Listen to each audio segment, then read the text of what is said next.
मी पूर्वा गजानन चोपडे, इयत्ता 3री, जिपा आदर्श शाळा किनखेड पूर्णा. आमच्या टीचरने आमच्या वर्गात सुप्रसिद्ध कवी मंगेश पाडगावकर यांचे बाल कविता संग्रह आणले आहे.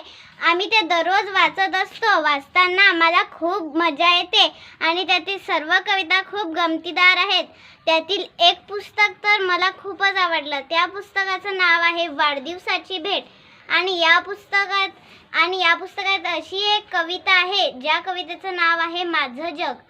तुमचं जग नाण्याचं नाण्याचं, माझं जग गाण्याचं गाण्याचं, फुलासारखं फुलायचं त्यांनी यावं, झुला होऊन झुलायचं त्यांनी यावं.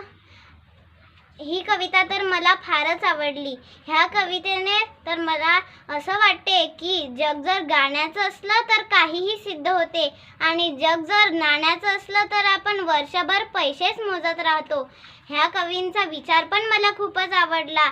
मी पण आता छान छान कविता करत आहे. मला माहीत पण नाही की मी किती कविता केल्या आहेत, पण माझ्या खूप जास्त कविता झाल्या आहेत. आमच्या टीचरने आमच्यासाठी कविता करायला डायरी पण दिली आहे. आता मला पण सुप्रसिद्ध कवी मंगेश पाडगावकरांसारखी मोठी कवयित्री व्हायचं आहे. आणि मला या वाढदिवसाची भेट या पुस्तकाचे मुखपृष्ठ पण खूप आवडले.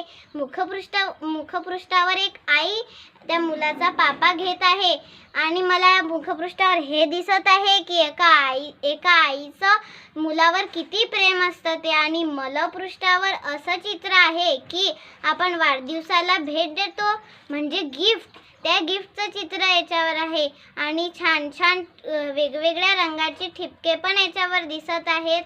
आणि मला तर कवी मंगेश पाडगावकरांसारखे मोठे कवी व्हायचंच आहे आणि हे पण सिद्ध करायचं आहे की आम्ही पण लहानपणी कवी मंगेश पाडगावकरांच्या छान छान कविता वाचल्या. धन्यवाद.